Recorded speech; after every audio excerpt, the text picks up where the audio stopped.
Sejarah awal di Pulau Jawa seolah terbungkus oleh misteri, karena tidak sama sekali diketahui keberadaannya oleh dunia. Sampai pulau ini dikunjungi oleh peziarah dari Cina, Fang Hin, pada tahun 412 Masehi. Berdasarkan buku Sejarah Gaib Tanah Jawa karangan C.W. Leadbeater, cetakan 1 Maret 2015, disebutkan pada 2000 tahun sebelum Masehi, Pulau Jawa sudah menjadi koloni bangsa Atlantis. Tapi saat Atlantis hancur, Jawa menjadi negeri yang terpisah. Mereka memuja dewa yang kejam yang selalu meminta persembahan manusia dan hidup di bawah bayang-bayang tirani tanpa kesempatan untuk melepaskan diri. Pada zaman itu, mereka diperintah oleh raja yang menangkap imam agung dari aliran hitam. Di antara raja ini, ada sosok yang sungguh fanatik dalam kepercayaan aliran hitam itu. Sang raja memiliki keyakinan bahwa hanya dengan menjalankan praktik kepercayaan yang mengorbankan darah setiap harinya, wilayahnya dapat selamat dari kehancuran. Hal ini didasari keyakinan bahwa dewa-dewa ganas dan haus darah yang memegang kendali atas Pulau Jawa pada saat itu.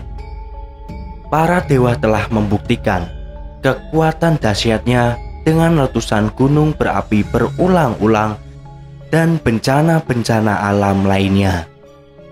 Raja tersebut lalu memutuskan untuk melakukan sebuah pemegaran gaib demi untuk tetap menjaga dan memelihara perlindungan atas Pulau Jawa. Salah satu caranya dengan praktek ilmu gaib dari para ahli sihir.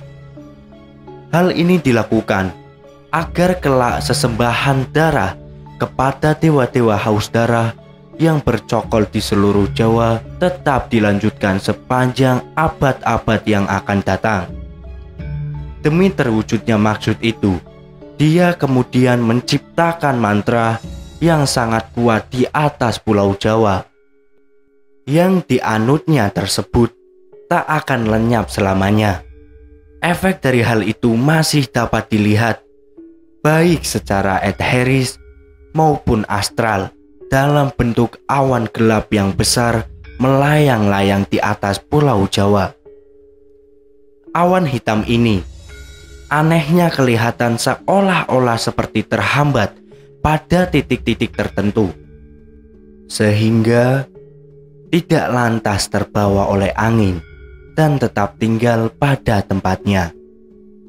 Titik-titik lokasi awan hitam ini sengaja dimagnetisir oleh raja dekat dengan kawah-kawah gunung berapi. Salah satu alasannya adalah karena kawah-kawah tersebut biasanya ditempati oleh beragam jenis makhluk-makhluk halus, sehingga makhluk-makhluk gaib itu dapat diperintahkan oleh sang raja. Kemudian pada 1200 tahun sebelum Masehi, terjadi invasi secara damai terhadap Pulau Jawa oleh Raja Vaivasvata Manu yang beragama Hindu.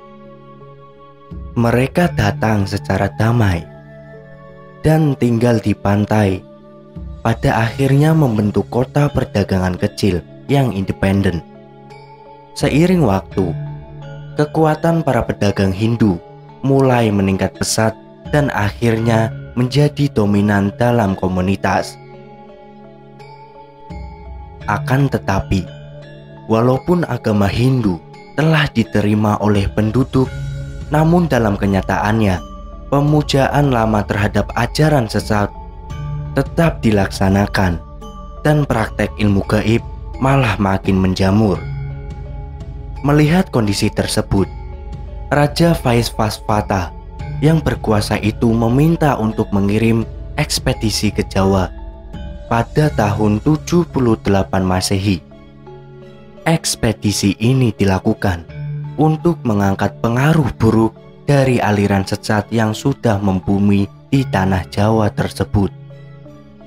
Pemimpin ekspedisi ini dipimpin oleh ahli supranatural bernama Aji Saka atau Sakaji. Aji Saka ini sangat memahami tugas yang diembannya. Aji Saka lalu menanam benda yang berdaya magnet kuat yang telah dimantri di 7 tempat pulau Jawa. Untuk menyingkirkan pengaruh aliran hitam dari tanah Jawa, Aji Saka memilih pembuktian yang mengarah ke Sungai Progo, tempat sangat dekat dengan titik pulau Jawa. Legenda mengenai Aji Saka ini dalam berbagai cerita juga dianggap melambangkan kedatangan Dharma, ajaran dan peradaban Hindu-Buddha ke pulau Jawa. Akan tetapi, penafsiran lain beranggapan bahwa kata Saka berasal dari istilah dalam bahasa Jawa, Saka atau Soko, yang berarti penting, pangkal, atau asal mula. Maka namanya bermakna Raja Asal Mula atau Raja Pertama. Mitos ini mengisahkan mengenai kedatangan sosok pahlawan yang membawa peradaban, tata tertib, dan keturunan di Jawa. Karena Aji Saka telah mengalahkan Raja Jahat Prabu Dewanta Cengkar, sang penguasa hitam yang kala itu menguasai pulau Jawa. Legenda ini juga menyebutkan bahwa Aji Saka adalah pencipta tarik tahun Saka, atau setidak-tidaknya raja pertama yang menerapkan sistem kalender Hindu di Jawa. Tumbal Aji Saka untuk menangkal kekuatan hitam bertahan hingga beratus-ratus tahun kemudian, hingga sampai pada keadaan di mana jin kembali berkuasa, hujan darah di mana-mana, dan bencana merajalela. Pada masa ini, berkembanglah beberapa aliran ilmu gaib di Pulau Jawa, di antaranya kejawen, klenik, dan kebatinan. Lalu pada abad ke-13, datanglah Syekh Subakir, seorang ulama yang dikirim Kesultanan Turki Utsmaniyah ke tanah Jawa. Syekh Subakir adalah seorang ulama besar yang dikirim untuk menumbal tanah Jawa dari pengaruh negatif makhluk halus. Karena Syekh Subakir mengetahui kondisi Pulau Jawa banyak dipenghuni unsur gaib yang sangat mengganggu, Syekh Subakir membawa batu hitam dari Arab yang telah diraja. Kemudian dengan karomah yang dimilikinya, batu hitam Raja Aji Kala Cakra tersebut dipasang di tengah-tengah tanah Jawa, yaitu di puncak Gunung Tidar, Magelang. Karena Gunung Tidar dipercayai sebagai titik sentral atau pakunya tanah Jawa. Hasilnya kekuatan gaib yang menguasai di Pulau Jawa dapat dihalau. Pada masa ini, ilmu kebatinan berkembang lagi menjadi beberapa cabang, yaitu ketabiban, kewaskitaan, kesaktian, kanuragan, kekebalan, pengasihan, termasuk juga tenaga dalam. Kemudian peninggalan Syekh Subakir. Pemegaran gaib terhadap pengaruh negatif kemudian dilanjutkan oleh para wali songo.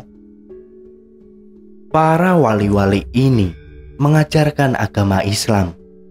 Salah satu di antaranya yang terkenal yaitu Sunan Kalijogo. Wallahu a'lam.